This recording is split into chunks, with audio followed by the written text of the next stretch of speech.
Hello, everybody, and welcome back to the Som TV podcast. I'm your host, Jason Wise. On today's episode, I am going to have three of the most prominent sparkling winemakers in America that happen to be from Oregon talk about a movement that's happening in Oregon that is going to change American wine, in my personal opinion. Method Oregon is the first American classification where people are trying to band together and create a standard of wine. It's shocking to me that this has not happened in the U.S. before. You don't really see Napa saying, here's how many months your wine has to be in barrel, here's what grapes you're allowed to blend. You don't see Santa Barbara doing that with Pinot or with Chardonnay or any of those things. But in Oregon, there are enough sparkling wine producers that have banded together to try to say, here's how long it should be in barrel, here's how long the tirage should be, here's how long X and Y. And they're putting a classification to make traditional method sparkling wine. And to be honest with you, I mean, I know if you listen to this pod or you see things on Som TV, you know I'm a very big fan of the sparkling wines up in Oregon. The traditional method stuff is in the conversation with champagne now, for real. I mean, this is no hyperbole. It is truly outstanding. So I wanted to have Andy Lytle of Lytle Barnett, Gene Feldkamp, and Dan Deephouse of Corollary Wines on the podcast to talk about what is happening in Oregon and how challenging it is to get everybody on the same page to create a standard. It's a very interesting podcast. And then I'm going to force these guys to rank the top 5 sparkling wine regions in the world and whether or not they include Oregon on that list and where it sits. So definitely stay tuned for that. If you're a Som TV subscriber, you'll be able to watch this on Som TV, this whole episode. And of course, there's tons of stuff on Oregon. We have behind the glass episodes. We've got an award-winning episode on Method Oregon that you can watch right now. And there's a lot more coming. Go to somtv.com and you can watch tons and tons on Oregon and what's happening in that state. It's very exciting stuff. Without further ado, my conversation with winemakers about Method Oregon and the revolution it is starting. It's an honor to welcome you luminaries from Method Oregon. This is a movement. I've been following this for quite a long time and very excited about it. I think I've drank too much of your wines, if that's a thing. That's not a thing. Yes, it's not a thing. So what I want to do is I want to have you guys introduce yourselves really fast. I have 3 of what I think are the top voices at the moment for the traditional sparkling wine movement that is happening, exploding in Oregon. Gene, why don't you start? Because I want to make sure people know who you are. We all know each other privately quite well, so I want all the listeners to know who you are. I am, along with Dan, a founder and co-winemaker for Corollary Wines. We do only traditional method sparkling. We've been doing it here in Oregon since 2017. But, you know, I've done a lot of other things in my life that all kind of inform all the stuff that I'm working on now. So I spent most of my career doing marketing for tech startups in California. And I also got really interested in clothing design along the way. I started a couple of clothing lines. I have an interior design business. Like it's kind of a wide ranging group of things, but honestly, the common thread through all of them is constructing a story, kind of like building a world. And I think that's really important for what we're doing with Method Oregon. Love it. Dan is here. Dan, intro yourself. You have a tech background. Am I right on this? Yeah, so I'm Dan Deephouse. I'm the other half. And yeah, I worked in the tech world for a fair bit, doing product and engineering, and come at it from a little bit different angle than Gene. But I think similarly, I'm like really attracted to this idea of like building things and creating things. And I think that's what led us to that joint interest kind of led us to start Corollary. And one of the things that I think gets us really excited about Method Oregon in general. Andy, I'm going to do just a couple seconds on you. So anybody who watches Som TV or, you know, has been a part of sort of my and our journey here in this world knows who you are, I would hope. Your wines, the first time I was introduced to your wines was Sparklers, our James Beard nominated competition show, cooking competition show, which, yes, if you're listening, we're trying to get a second season together. Don't at me, please, yet. At me later.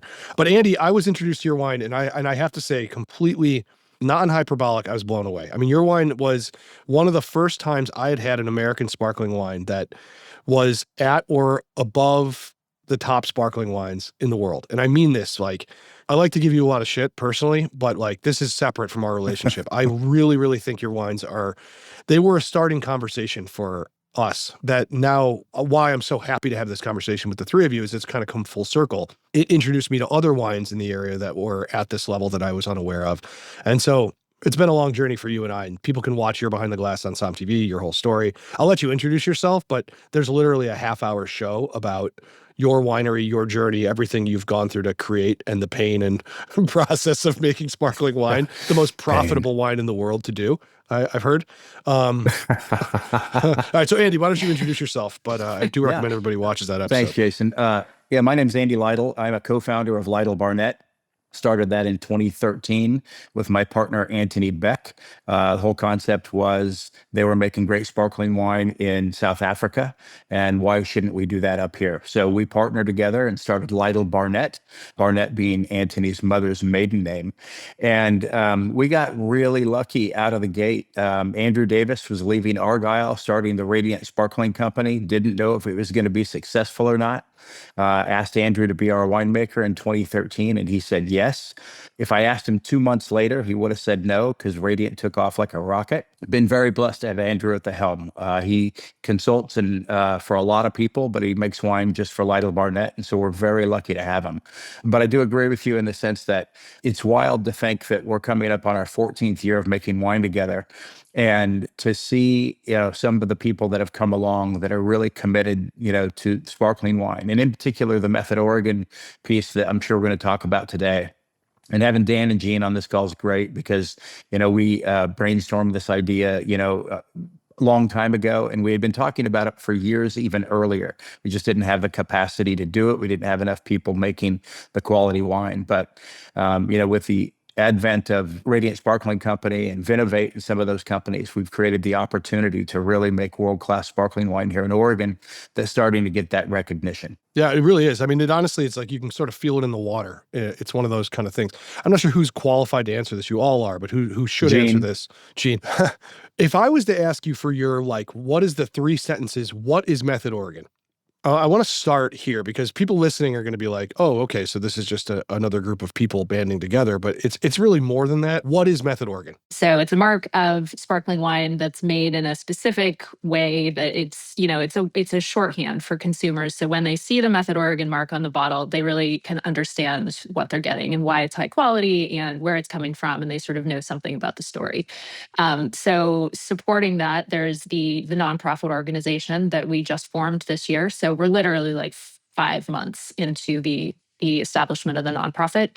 And then there's also an event sort of supporting everything that we're doing. So we do a big Method Oregon Grand Tasting Weekend at the end of July every year.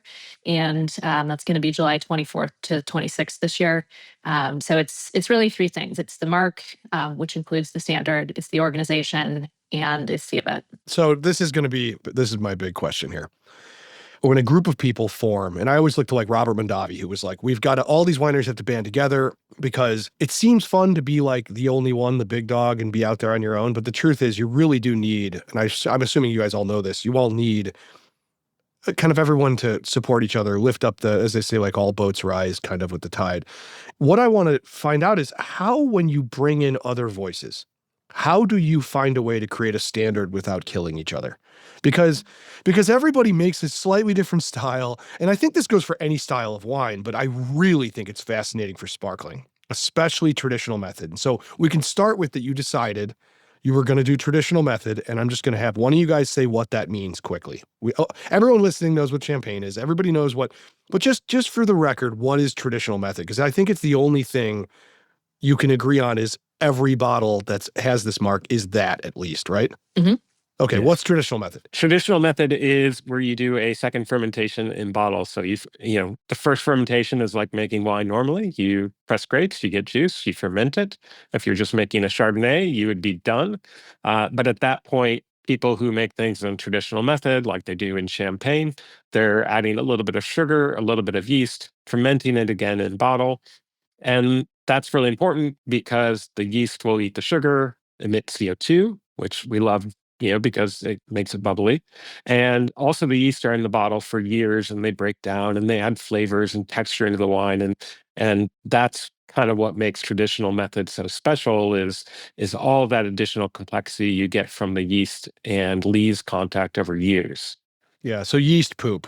I like that. Yeast poop, yeah. Exactly. So It's magic. CO2 is poop. Exactly. But Exactly. When it comes to this, so we're obviously, you're automatically going, okay, pet nats are not part of this, which is an ancestral method of fermentation.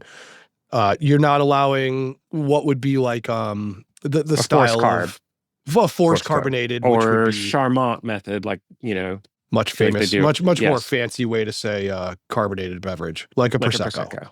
Yeah. And so why aren't you allowing these other forms of sparkling wine to be into Method Oregon? Why does it have to be this real pain in the ass, long process? Why are you doing this to people? Well, I'll jump in just quickly. This umbrella of sparkling wine has been fantastic, and over the course since 87 when Argyle did it in Oregon, and, over the course of the last 10, 15 years, sparkling wine's been growing in Oregon, and that's been great. But the reality is, going back to what we just talked about, you have this range of everything from carbon infused all the way to traditional method, type of wines. And as a result of that, the consumer looks at those price points and sees anything from $16 all the way to $100 and doesn't understand the difference as to the why. So we're not suggesting by any stretch that, pet nats aren't quality, or that some carbon infused aren't quality. They're just not made in what we refer to as the traditional method. And when you do that in the traditional method, it takes more time. And we're believers in it, and people who make traditional method, the aging process is really super important, because then you're really getting that time on the lees. You're really getting some of those amazing flavor profiles that really remind you of French champagne or a style like that, from that perspective. We just got to a point, in our opinion, where we had enough producers making enough wine that were doing it in the traditional method. And we had seen this, we're not reinventing the wheel. Champagne does it. Cap Classique does it in South Africa. Franche Comté does it. Cava does it. And they have a standard, from that perspective. And I think, what we recognized a few years ago, Dan and Jean were involved with this. We tried to do this with a fairly larger group of voices to try to get this done. As you mentioned earlier, how do you create a standard without killing each other? You can't. So what we did is we kind of disbanded that group because there were just too many voices. People wanted theirs in, and they wanted, things, different kinds of things to happen. But everyone was traditional method, though, right? I mean, you're not saying no. Or I no. mean, Okay. Not in the original conversations. It was much broader than where we landed. Okay. You'd have somebody that was making traditional method, but they also had 3 or 4 SKUs that weren't, and they wanted those included, right? It was grandfathered in, and we just felt that was a very slippery slope. And fundamentally, they're like different categories. They're like different flavor profiles. They're totally different in terms of wine. And so completely. Like you can't put the same label on them. And to Andy's point, it's just very confusing for consumers. So some of that stuff around, like, should it all be traditional method, and should there be a minimum tirage time of a certain time, was just, I think, kind of obvious to a group of us who were all doing this. There's really no way around it. Jason, you asked why we're doing this to people. Sure. And so we're not doing this to anybody. We're not requiring anybody to make their wine in a certain way. Like, we have lots of members who do make, forced carb or Charmat or whatever, and that's fine, but they just can't label it as Method Oregon. Right. The only reason I'm asking this is just to get to the fundamental basics of how, not difficult, but just the steps of creating something where there's a hive and everybody sort of agrees. We filmed in Burgundy, I don't even know, 50 times, something like that. We've filmed all over. And these little rules they have, they're so mad at. It drives them insane. But yet, the minute you say anything negative about one of their rules, they turn at you and they bite your head off because they defend it. So it's an interesting thing to watch how necessary it is to have a canvas. You kind of have to have guardrails. And so let me just ask you really quick. Do you have a complete standard yet? Is it totally like, here are and you don't have to get into like the must wait levels and things like that, but what are the bullet points of like what I have to do? I'm a winemaker in the Rogue Valley and I want to join. What are the things, what are my qualifications? What do I have to do? Yeah, the standard is pretty straightforward, honestly. We didn't make it as granular as like champagne. We don't have a multi-page document. So we wanted to keep it really flexible, right? So we want to have people experimenting. This is Oregon. We're such a young wine region. Like, we want people to explore and see what they can do. So it's 4 things, really. It's origins. So the wine has to be totally grown and produced in Oregon. It's the process. So it has to be made in the traditional method, aged at least 24 months on tirage. there's a farming and sustainability component to the standard. This comes online in 2029 because we wanted to give vineyards a couple years to transition if they need to. But starting in 2029, all Method Oregon wines have to be either grown entirely with organic inputs, OMRI approved inputs, or in a live certified vineyard that doesn't use synthetic herbicides. And then there's also some labeling transparency things that'll come online in a couple of years. So bottles have to have the source AVA and they have to have a disgorgement date on them. So, within that, there's a lot of room to play. What of those has been the biggest pushback? You don't have to name names, but I'm just curious, which one of those bullet points has been the one you've had people go, I don't want to do this thing, or I'd prefer not to?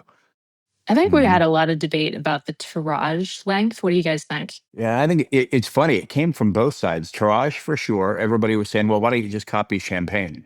And we're like, well, we're Oregon. We're not Champagne. We're going to do our own thing. And, it's what is interesting. Champagne? What is Champagne's rule? Do you know? 15 months on non-vintage and 3 years on vintage. Okay. And we decided to go with one, which is 24 months. So our lowest standard is much higher than even the non-vintage standard. But at the same time, it varied, right? And it depended on who you talk to. Some people were really committed to the tirage process. Some people, didn't want to be certified in any way, shape, or form for their farming standard. Some people just believed in Willamette Valley and didn't necessarily believe in some of the other sub-AVAs. So it was, going back to your point about, kind of walking through it. Dan and Jean and I were probably on 3 calls a week for the last 6 months until we've, got this thing kind of labeled out. I mean, more time spent on Method Oregon than probably our own projects. But it kind of had to happen. It's kind of like that making sausage. You kind of have to get it done. And we needed to do it with a very small group, right? We couldn't do it with a lot of people. And I think that was really important. But I think the thing that we did do, we didn't create it in a vacuum.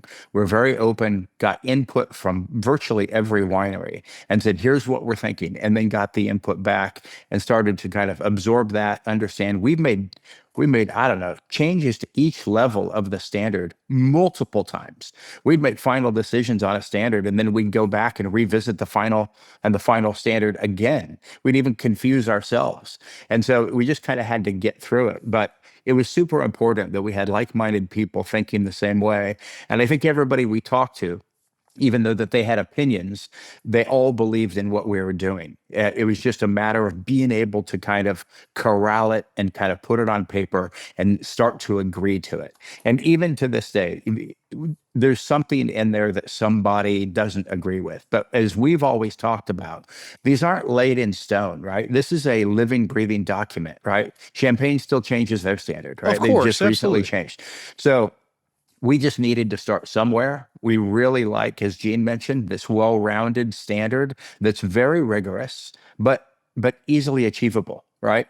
And there are basic things in there, farming standards and tirage standards and traditional method standards and those kinds of pieces of the business that just had to be in there from a qualitative standpoint. I think it's so fascinating that this happened in Oregon and not California. If you look at California, you would have thought a place like, even Santa Barbara or something. I throw away the sparkling wine component, just any kind of standardization. The fact that I don't think this has happened anywhere else in the U.S. I'm trying to think of No, this is definitely the first domestic, U.S. domestic sparkling standard. But is it the first standard at all? I mean, like, it's not like Temecula's like, you can't irrigate. I mean, like, I can't think of a single wine region that is saying, here are the standards to be able to call yourself X. I mean, Napa like sort of acts like they do, and they have no rules. I mean, as long as you've got the money to, put a Disneyland resort on Highway 29, you're allowed to do that. And it's like, I just don't understand why this happened in Oregon. Like, why not? There's a weird elixir. I guess I'm getting at, why did this happen for the first time, to my knowledge, in the US, in Oregon? I think there's some wisdom in kind of the way that this came together. Like last year, we did just an event. And so it was sort of like a trial balloon. We started really small. We started with an all sparkling event just to see if consumers were into it and if, there was enough traction that people were interested. And honestly, I think we were all surprised by how much attention it got.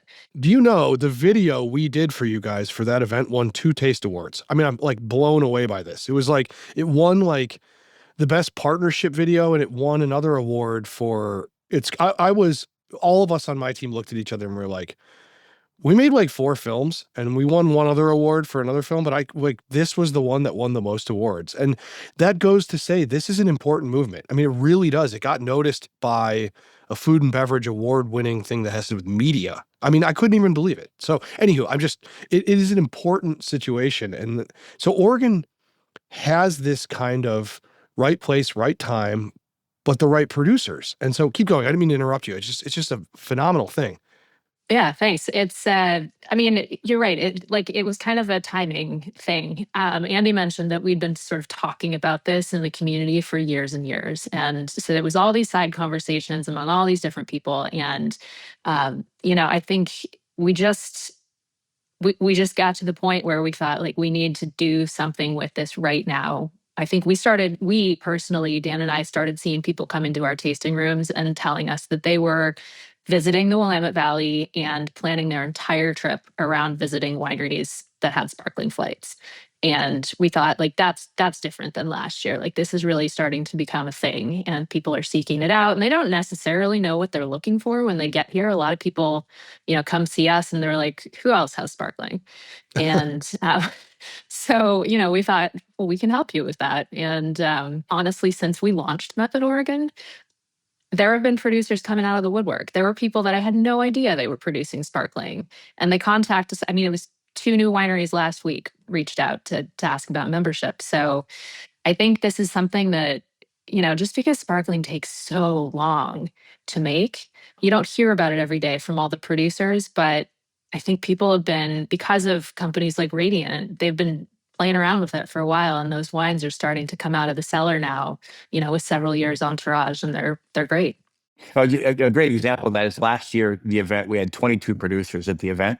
This year already, we have well over 50 that are already signed up being part of Method Oregon and growing.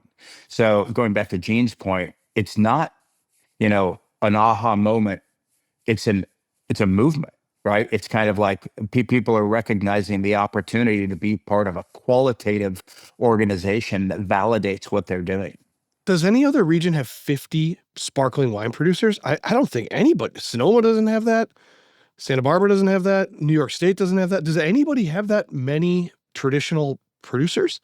I think there's actually a fair bit. There's definitely more here. There's probably more like 70. But Method Oregon represents almost 90% of all traditional method made here. But I think there's just this like critical mass.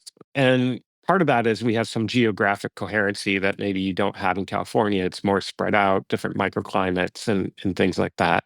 Part of that is people have been building the infrastructure here to do this. And I don't think that people think about how important that is, having the disgorgement lines and riddling cages and getting bottles produced for sparkling at a reasonable cost and the capsules. And so having this been going on for the last 20 years and being able to do it in a boutique scale up to, tens of thousands of cases is actually fairly difficult. It takes a lot of investment over a lot of time.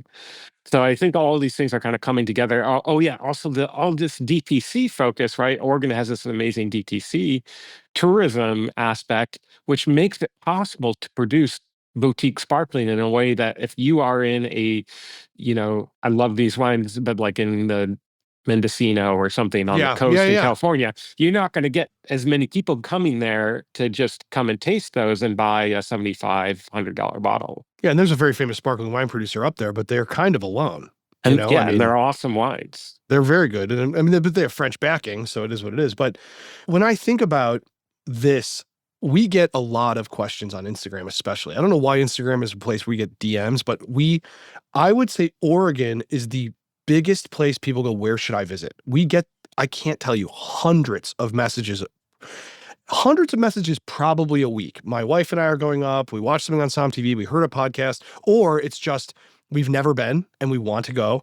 And so where would you recommend? And I'm always like blown away that it's probably Oregon 8 times more than any other region I'm asked about. I'm always trying to guide them, obviously, to places that I film, that I know, you guys. But the truth of the matter is, something is happening right now. And that's why I really do think, from a marketing standpoint, Gene, this question is for you. This has got to be a real pain in the ass to have to sit on something for nearly 7 years before you know it's going to be ready. I mean, how do you market long term when today everything moves so damn fast? The expectations are fast, but it doesn't. Wine can't go this way, and sparkling wine is that on steroids. So how do you do this? I mean, it has to be part of the story, right? It's like patience is the story. And, you know, you have to wait, obviously, for your wine to be ready. But like once it's there, it's all about sort of explaining why this transformation takes so long, why it's worth waiting for. Um, yeah, I think it's interesting that people are asking you about Oregon, but not specific producers. Like, as I think about that, is that because in other wine regions they know who the big No, producers are and they're just going? no, because No. look, I will just, not to go off on a tangent here, but Champagne might be one of the worst places to visit on earth. I've been there. I've filmed in Champagne 40, 50 times. I mean, I've been there probably more than any region in France. I love it. I happen to know a lot of producers, so it's a very different visit for me. But if you're a normal person going to Champagne, I'm sorry, Champagne. It is an awful place to go to. The doors are all shut. You can't buy a bottle of water to save your life. Reservations have to be made for every meal. It's not an open place. Now, for me, it's a wonderful place to go. I know people. You guys are probably the same. But Oregon is not like that. Here's the thing with Champagne. People are like, I need connections. You got to get me in. Whereas Oregon's like still this beautiful, like, who should I see? Where do I go? Where do I start? They have had wines and they have a North Star of like, okay, I like X, but they don't know where to go at 4 p.m. And so the great thing about Oregon is it's I don't know, it's just a great place to visit. It's very welcoming. Jason, I'm going to jump in on something that we Sure. said earlier and that Gene was talking about. I think underneath all of Method Oregon and the DNA of why it's successful is the Oregon wine industry itself. It is extremely collaborative. Dan and Gene and I are competitors. And yet for the last, I don't know, 7, 8, 9, 10 years, we've been completely collaborative in what we're working on and what we're doing and all of those different things. You don't see that everywhere. And I give a lot of credit all the way back to our, Oregon Pinot Noir forefathers, in the 70s and how it was created and how these AVAs have been created and the collaboration that happens amongst these people. And I think when you have an environment where it is so amazingly collaborative, because it is, that you have this really inviting sense. It's like a restaurant. Maybe it's not the best food in the world, but you want to go back because, God, they're so nice. I don't know. And Willamette has some really good food. I'll be honest. Yeah, with they you. do. I mean, do. It's really crushing right now. But it's crazy how, I think people like to come to Oregon because it's so friendly. I mean, if you went to Corollary and you were at Dan and Gene's place, I know they're going to tell you to come to my place. I don't think that happens in a lot of other wine regions, right? And our doors are not shut. Our doors are wide open. A lot of us have tasting rooms. A lot of us do events. A lot of us support each other. We sponsor different things that are going on in the community. It's damn near like it's elementary school again. We're just doing it in the wine community, but very collaborative, very supportive. And I think people from outside the region see that, and it just feels inviting. Yeah, I couldn't agree. I couldn't agree more. When we were thinking about where to sort of locate Corollary, because we lived in California at the time, and we did consider some of the sort of California wine regions. But, we were coming to Oregon a lot and just meeting people. And we used to tell people the Oregon wine industry was like a big warm hug. You talk to anybody and you tell them kind of what you were thinking about doing, and they'd say, oh, well, you should meet this person, and I'm going to text this guy over here and you can go talk to him about the press or whatever. And it was just this like, welcome, come in, we'll help you. And that vibe was so nice and so helpful to us. And I think that vibe extends to, people visiting as well. Absolutely. Well, you mentioned AVAs, Andy, and I want to know, this could be its own entire huge podcast. So I want to be careful on asking this question, but what are what makes the AVAs different for sparkling wine? Because I mean, there's an interesting thing. Champagne is champagne, and they're known for the sparkling. They could make great still if they wanted to, especially with the weather getting a little warmer. But what makes it different there? And I mean, encompassing the entire state. I mean, you've got the Rogue Valley, which honestly is completely different. I mean, it might as well be a different world than the Willamette. what makes it different, and what makes it better or more interesting or whatever? I mean, I'm just trying to think of, like, for people visiting, you're taking the entire state here. The very first thought. So we're not necessarily taking the entire state. And I think Dan can speak at this a little bit because we've talked a lot about it, but it's cool climate, right? And if you look at these ABAs and, where we're talking about where you can source a method organ from, it's not the entire state. It's because we've kind of taken out, really can't produce the acidity that you need to have in sparkling wine in a warm climate. It's just impossible. Right. And so as a result of that, we've looked around, and if you step back and look at, the producers that are part of Method Oregon, there's some amazing wine being grown down in the Rogue Valley, amazing wine up in the gorge, right? Yep. And what you have on those two things is cool climate and elevation. And if you have cool climate and elevation, you have the opportunity to make it. And this openness that Gene talks about a lot, which I love, is, we could have easily said Willamette Valley only, could have easily done that and shut them out. But we are such a new growing region, the state of Oregon, and where sparkling wine is and who can produce great stuff.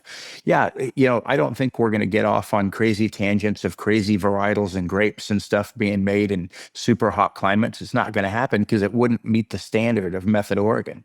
But we need to be open to different AVAs in different areas that might be able to produce world-class wines here in Oregon. We're not opposed to that. Yeah. We're not trying to like replicate Champagne. Like we didn't come at this as like, we want to create an appellation necessarily, right? The Oregon already has different appellations, right? We've got the Willamette Valley, the Rogue Valley, Columbia Gorge, et cetera. And so we want to work within that system. And these regions that we included have a history of producing really high quality sparkling wine. There were several Southern Oregon wines included in sparkling wines that were included in the top 100 from Wine Enthusiast a year or two ago.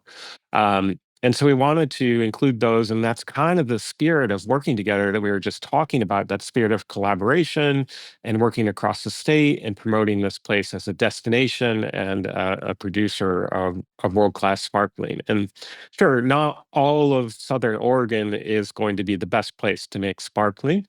I don't think anybody's making that claim, and maybe Willamette Valley has more acreage that's appropriate, but there are these like amazing microclimates in Southern Oregon and in the gorge that make really great bubbles. Yeah, makes a lot of sense. Just a quick question. I forgot to ask this earlier. Is there a grape standard? Am I allowed to put Pinot Blanc in my wines? Am I allowed to put Sauvignon Blanc in my wines? Like what are the deals? This was a big conversation as we were pulling the standard together. And where we landed was that no, there is no restriction on variety. And a few reasons for this. So obviously Pinot Noir and Chardonnay are the bulk of what everyone is using for their wines, but there's a lot of experimentation going on. And it's kind of, it's part of the ethos of Oregon is to like experiment and pioneer. And especially with the climate changing so much right now, like we don't know what's going to perform best in the future. And so we wanted to leave it open. I think that, it's one of the things we see consumers responding to as well as like experimentation and something new, something different. So we want to sort of allow for that sense of discovery. I feel like somebody in the future is going to do a grape where you're like, oh shit, we got to regulate this now. Well, I mean, the beautiful thing about sparkling is that it's a real pain in the ass to make. It takes a long time. It's expensive. And so like the market kind of regulates this for sorts us. it I feel out. like, yeah, if somebody makes something that's just batshit crazy and it's honestly bad, the market's going to tell them that. That's fair. That's actually a really good answer. Yeah. More than 95% of the grapes being used for Method Oregon are Chardonnay Pinot Noir. And, the fact that there's, if somebody wants to go out and make a Gamay sparkling and let it age 24 months and spend the money to do that, God bless them. That could be good. I just don't think it's not going to be a big enough number for us to worry about when 95+% is going to be, what people think is Pinot Noir and Chardonnay. And there's some cool stuff coming out, like Bree and Chad Stock they have their project Consonitas Farms. They did a blend of Aligoté and Chardonnay, and I tasted it the other day, and it was super delicious. It's amazing. And So, like, saying that you can't do these types of experiments just seems, yeah, totally against the ethos of here. And especially with like climate change coming and, wanting to experiment with different varieties, or maybe there's hybrids. There's a lot of research going on in that in the sparkling world at large right now. Champagne just added another variety. Yep, that's right. And like, we don't, I don't feel qualified to say that, like, no, you shouldn't be able to use, what is it, Chardonnay rose or whatever, or you Yeah, should. yep. Like, we need people trying these things. We need to see what works, and we need to encourage that. Yeah. No, that's, And I think it's, I like to keep coming back to the living, breathing document. It's just super important that, we have to start somewhere, right? And where we didn't want to start was limiting exposure and opportunity, especially with the attitude we have in that ethos that Dan's talking about here in Oregon and the Oregon wine industry. We didn't want to capsulize it. Yeah, somewhere down the line, is it going to be a little bit more restrictive once we learn? But maybe not in our lifetimes. But that's not for us to decide, in our opinion. yeah. I think that's the right attitude. I mean, obviously, like you said, this sort of sorts itself out as it goes, Gene. I mean, that's a very interesting perspective and probably the right one. All right, I want to get to something that is the reason I wanted to torture you guys. I want to rank the top 5 traditional method regions in the world. And I'll give you Oregon as a state, fine, as a region in this conversation. But I want to find out where and if you guys are on this top 5 list and what you think are the top 5 in the world. Okay? The only parameters are they have to be traditional method. I don't care anything else outside of that. No Prosecco. No Prosecco. And unless if you think one of these sparkling wines is so much better than a region that makes traditional method and you really want to fight for it, I'll have the conversation. But I mean, like, you want to put Texas Hill Country Pet Nat. If you want to do that, I'm ready. But I'm more of a canned wine guy. Okay. All right. Okay. Canned wine. Okay. I'm in. If you guys are in, I'm in. Is champagne number 1? Is that it? Listen, Absolutely for me. champagne has like a 200-year head start on everyone else, right? Oh, I like that. I like that you're leaving the they- door open that Oregon will be number 1 if you have a little more time. I like this. We're coming. I also think it's important, Jason, on this topic that they aren't, in my opinion, they aren't comparisons. I do not like to compare myself to champagne, right? Because we're Oregon. And at the same time, that's what I'm here for. And exactly. And at the same time, the consumer knows champagne. So that's the comparative standard. So it's a catch-22, right? We serve French champagne in our tasting room because we want people to taste French champagne versus Lytle Barnett. We're not afraid of it. I don't like to compare, but I serve champagne in my tasting room with my wines. I will say, honestly, like your wines you can do that. I don't know. Here's what I came up with as the way to base this criteria. The story of the region, which is important for me. It's like one of the number 1 things. I can overlook a lot of other things with an amazing story. I would say the wine quality is another thing. The visiting potential. What's it like to go there as a tourist, as a drinker, as a wine writer, as a professional, whatever? Just why would you go there? Because I really do feel like all of these wines, you can be like, yeah, rosé is great from this place, but I'll tell you, if you've been to Provence, holy shit, it's amazing. So it elevates that rosé beyond just being a good rosé. Provence is a wonderful place to visit. So the volume of great wine, they have to have enough of it to be a region you would consider makes it. And I think Napa falls into this. I think even Sonoma does. You could even argue Mendocino, fine. But like, they just have to have enough of it. You can't have one producer with a dog making great sparkling wine and call it a region.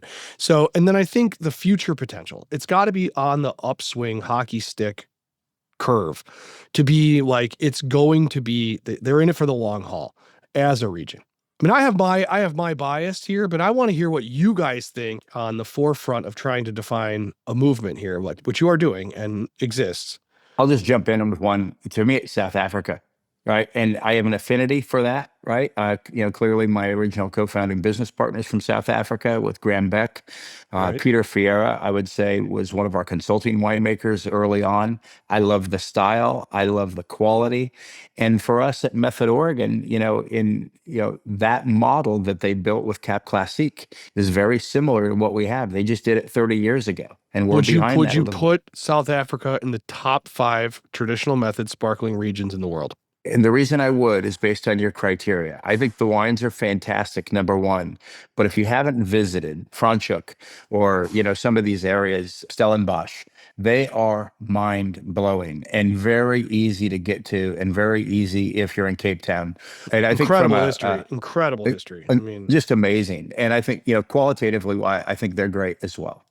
Okay, interesting. All right. I'm gonna throw Tasmania into the mix. Hell yes. I loved Tasmania. We went there in January this year and visited a bunch of sparkling producers that have been doing their thing for almost 40 years. The wines were fantastic. Yeah, I think agree. that the downfall for Tasmania is that a lot of those wines don't make it out of Australia. And so I think it's like a little bit of inside baseball to know about Tasmanian sparkling wine. And but if you go there and you visit, you are richly rewarded. It's like stupidly beautiful. It's such a great visitor experience. Would you put it top 5? You would put it top 5 regions in the world? I think it's in the mix. Yeah. Okay. I would. I think this is up to you. I want you guys, I'm going to force you into a 1 through 5. We are going to do this here. We love well, this. I feel like we got to talk about English sparkling wine. All right, let's do it. Yeah. I mean, we have not had the chance to go and visit producers there yet, but it is high on the list. And we've had some before, things like Night Timber and I'm going to butcher the name, Gooseborn, or Hamilton. Yeah. You're doing better than I would. People are just making amazing wines, and I think some of them have really great stories, up and coming.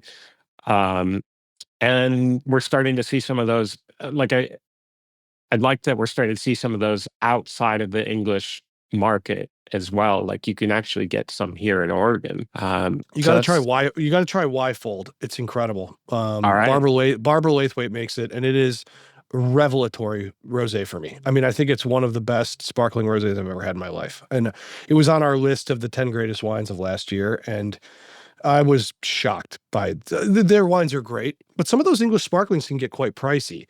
And then some are quite affordable for what they are. And it's kind of. Have you tried champagne recently? Yeah, exactly. Yeah, I drink a lot of Kirkland champagne at the moment, but yeah. Yeah, that's a great point, Jason. When you talk about price, I remember diving in here, we were $75 back in 2013, retail, $75. Today, we're still $75. And there are people that are $100 and $120. So we were really expensive back in 2013. And today, we're kind of middle of the road. I mean, so it's going to be interesting that, there are some people out there leading with price, in the UK market, which I think is interesting. And let's see where they pan out. But I'm not against them, pushing for that. I think it's great. Hamilton is another one that I love that's over there. It's fantastic. Interesting. Anybody in for Franciacorta? Some good ones. It's really hard to find. It's not a big region. We had a couple in Italy, and I don't know enough to say about the stories, but we've met some of the folks, and some of the wines were great. When we were in, Rome ordering these wines off a list, and we saw, Franciacorta, we would ask a lot of the people in these restaurants to tell us more about Franciacorta, and we never heard the same story twice. So I think there's work to be done. Sounds more of a Rome problem than. Franciacorta is actually very complicated. They have very weird, complicated rules, and maybe that I don't know about the history and all that stuff. But one of the things we really believed in for method ordering was simplicity. Wine is hard to understand, and even champagne, people can't tell you what the difference between non-vintage and vintage is, and what varieties are even allowed. We do so much education on. Well, I didn't even know there was Chardonnay and Pinot Noir in a wine, and so I think having something that people understand is so critical and something that people can latch onto. That's why the UK with the English sparkling wine, I feel like they've done a good job of kind of branding themselves in that cap classique, putting a name to these things is. You guys are smart for doing what you're doing. I mean, it's not just marketing, but it really is a smart thing for awareness and PR and branding. You really do have to have something to attach to go, I know what this is. You're right, Dan. I mean, it's a very, I'm trying to move past this era of like people are afraid of wine. I don't believe it. I'm like so tired of like the Instagrammers going, I'm going to teach you the basics of wine. It's great, but it's also like let's move on. But when it comes to what you're talking about, it's absolutely valid. I mean, when you say to somebody, this is a 2008 Dom Perignon, and then here is this other wine that's non-vintage, and you're like, well, is one better? Is one not? Like, what does this mean? Nobody understands. They just see the price, and so they don't get. It's tricky, is what I'm saying. I feel like a lot of people buy wine based on what they feel it says about them, and what I want them to think about with Method Oregon is like, this says that I'm curious. I'm a person who's open to discovery. I'm a person who, wants to go and have a little bit of an adventure and connect with people and connect with this community. That's kind of what I'm hoping we get to in terms of the message. Oh, I think you're on your way. That's not good. I think that's right. And I think, going back to the UK, that's a cool climate region, right? And jury's still out on how they're going to go and how they're going to grow. But use Oregon as the example. We really didn't start producing really great Chardonnay in Oregon until like 2007, 2008, right? Evening Land, when Isabelle Monnier and Dominic Lafon started putting, that mark on what's going on. And I think climate is real, right? And whether you want to talk climate or not, it's like religion and politics. Don't talk about it. Climate's real and it's changing, right? And so Chardonnay wasn't what it is today in Oregon, just going back 15 years. So I think that's happening in the UK, right? Too cold, too cold. Dan and Jean and myself, we have vineyards on the west side of the Eola Amity Hills. Just 15 years ago, you couldn't plant on the west side of the Eola Amity Hills because it was too cold because of the Van Duzer corridor and the winds. You couldn't ripen your fruit. Today, it's the darling because it's warm, and now you have this, built-in air conditioner from the Van Duzer. And so Eola's become this new thing. Nobody talks about Eola's cool climate anymore, the cold growing region. Now it's like the ideal place to grow Chardonnay and bubbles. So things are changing, right? Things are changing. So a lot of these places in the past and where they did them, but the UK probably has some great upside potential, or any coastal climate. That's why I'm a big believer in South Africa. I think coastal climates really have a leg up when it comes to climate. All right, we're going to do this right now. I think you guys are ready. I'm dying to hear how biased people are on Oregon. I want to see where you put it. And honestly, I think it deserves to be on this list for sure. You'd put Oregon in the top 5 sparkling wine regions of the world, right? All three of you completely bought in Oregon people? Okay, good. I would too, honestly. And so, okay, so Champagne's one. Were we saying that? Is that it? It's got the jump on you kind of thing? Yeah, I think so. I think it's hilarious if we did not put Champagne 1. I would love if one of you was like, 3. Okay. Champagne's 1. All right. So you've got England, Tasmania, South Africa, Oregon. You have no California on here. Yeah, I was gonna say California deserve. But where in California? Do we mean Santa Barbara? You tell me. Mean, Napa Sonoma? Do we mean on Anderson Valley? I just think that there's not so much of a cohesive regional identity for sparkling in California. You have pockets, but it's not so cohesive. If I lumped Napa and Sonoma together, because we're why don't we just say Northern Oregon. California? Right. Well, okay, so then you get Mendocino too. Okay, so that whole region. There's some cool stuff. All right, where do you put them? 1 through 5. If we're gonna give, and this is by the way a huge gift to California to just take all that. Like it's not Napa. We're being generous because we're nice people. We're from Oregon. Okay, so where does that sit? We're from Oregon. Probably 4. 4. Okay. All right. I'll do it. So we'll call Northern California is 4. I like this. This is going to be a good argument. Okay. So 4. Now you've got 2, 3, and 5 to sort for me. Is Tasmania on this list? Where does it go? I think for me. Not for me. It's just too small, and there's not enough people focusing on it and producing it at a high enough quality. Like Arras and Jan's, like producing amazing wines, but outside of like 3 or 4 producers, it's just not a critical mass. So for me, it's down to like Northern California, the UK, and South Africa. What about Cava? Is Cava like Spain? Oh yeah, Cava. Why didn't we talk about Cava? I don't know. You tell me. I think Cava's got to be in there. I think Cava's going to be maybe a top 3. Yeah. Okay.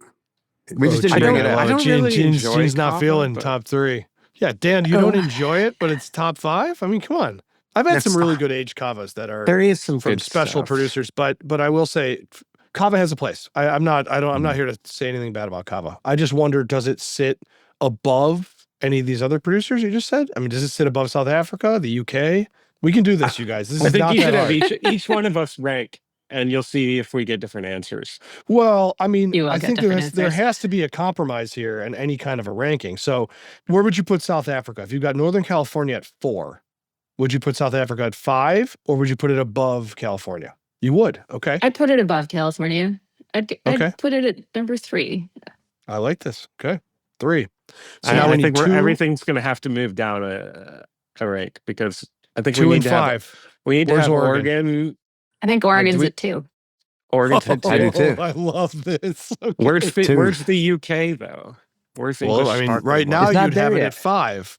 You'd have it at 5 on this list if it's going in, because that's the only spot open. Let's talk Northern California versus UK, because those could alternate to me, 4 and 5, 5 and 4. But I do believe that Oregon's number 2, and I believe South Africa's number 3. I am impartial here. You guys are a very biased, very, very cruel bunch from We Oregon. are. I would say that better sparkling wine comes from the UK than Northern California. In my personal opinion, I've tasted a Yeah. lot of both. I've drank shitloads of Napa sparkling wine. But And I will say, on the whole, better quality from a standpoint of elevation of how good the wines are is in the Yep. UK. Now, that is Yep. not a knock against the wines in Napa. It's not. It just means that the wines in the UK are really elevated. That's my opinion. Jason, I'm not trying to. I think that's a great point. That's a great point too, because we also have to remember when we throw Oregon at 2, right? We're not making a lot of sparkling wine in Oregon. We kind of feel that we are, but if you compare us to Northern California, we're a drop in the bucket. We're not as big volume as is- one supplier down there as in the entire Oregon wine industry. So I think qualitative is the bigger term here. Qualitative. yeah, we're really talking about premium wine here. Yeah, exactly. I do not hate Oregon at number 2, by the way, at all. I actually think Oregon at number 2 makes a lot of sense. And I say this because people are like, oh, well, of course these guys make wine in Oregon. But I honestly, truly do. And I've been on this horse for years now. Since we did Sparklers, Andy, thank you very much for ruining me. I will tell you, I have been telling people Oregon is the place second to Champagne. I really do believe this. Is South Africa above the UK, or I think it has to be. I mean, you I said don't- one of the I don't know criteria enough. was the visit experience, right? Sure. And that South Africa visitation experience is pretty incredible. You'd have 1 Champagne, 2 Oregon, 3 South Africa, and then England and Northern California going 4, 5, and then you would not have Tasmania. You would not have Cava, but we're talking the 5 best in the world. Best. Like, this is like, I'm going to the Olympics. I'm running the 400. I win, gold medal, silver, and whatever comes after, bronze. So I mean, this is coming from a position of ignorance because we haven't had a lot of the high end kava, but for so much of the lower end kava, it's not the premium segment that we're talking about right now. I disagree. don't feel qualified to put it on the list in one position or the other, to be honest. All right. So England or Northern California, who goes higher? England. Okay. yeah. So then here, and tell me if you guys can live with this. Now, Gene, I will drink in solidarity to Tasmania because I agree with you. I love Tasmania. But there are some reasons why it should not be on this list. Volume is probably number 1. Okay, so Champagne 1, Oregon Yeah, 2, that makes sense. South Africa 3, England 4. I mean, forget it. Let's just give all of California, might as well, 5. I mean, I think I don't disagree with this list. I think that there's like probably some French regions that are like, come on, we do a lot of Cremants here and they're really good. But we didn't talk about Cremant. but the not problem is these Bourgogne. regions are not defined by them. You can't say Alsace is defined by Cremant. You can't say Burgundy is defined by Cremant. You can't say Bourgogne. All these places, they're known for something else. And yes, Oregon is known for Pinot, but it's not standardized the way those other regions are. It's not. I mean, there is Pinot, there is Pinot Gris, there is Riesling in Oregon. There's a lot of stuff, but it's not. Especially if we're only looking at wines $30 and above. Yeah, exactly. Wait, so are we making the argument that California No, is but if we defined had to define in it, part by it can't be sparkling? higher than 5, is what I would say. I mean, if you had to say it's sparkling wine is its identity, I think England has a better identity with sparkling. And I think, you know, maybe I'm drinking the Kool-Aid, but Oregon, in my personal opinion, is now becoming identified, and you guys are doing that. South Africa as well, Champagne for sure. So I think that this list makes sense. Champagne 1, Oregon 2, South Africa 3, England 4, Northern California 5.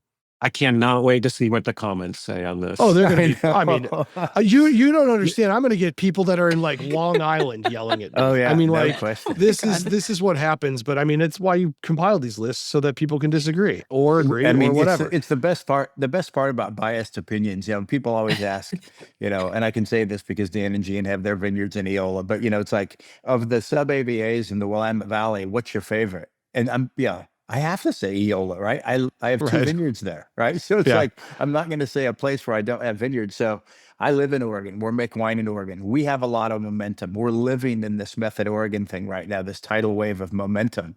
And so it's hard not to say. And I love how Andrew Davis always comes back and says, there's comparatives to like Cab, California to Bordeaux or Burgundy to Oregon, those different things. What's the comparative to Champagne in the world?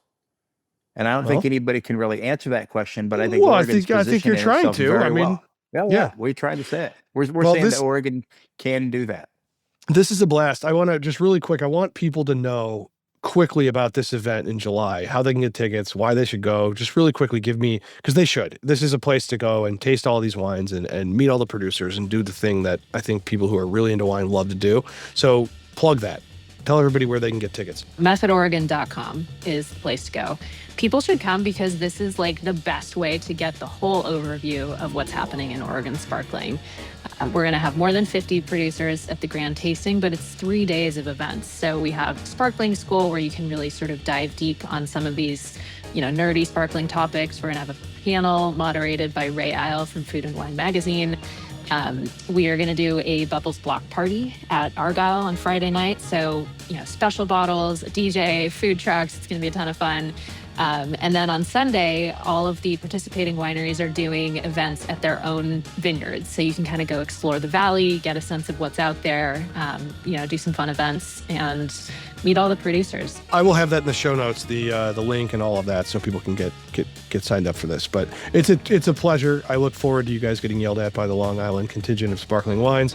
And if anybody from Spain wants to host us, and we might be willing to move you up a spot or two, but we need some free lodging. Kava sitting at 7.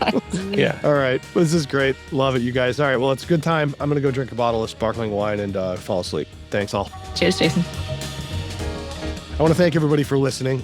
Really appreciate that very much. Remember, go to somtv.com. You can watch this episode and many more about Oregon. And if you want to attend the event that is upcoming very soon here in Oregon, a giant tasting, meet all these winemakers. This is the kind of stuff us wine geeks live for. You can kind of immerse yourself in all of it. The link is in the show notes. Go to methodoregon.com to get tickets. This is something you definitely want to do, especially if you're anywhere near this event coming up. All right, everybody, please be safe, and we will talk very soon. Drink a glass of sparkling wine from Oregon.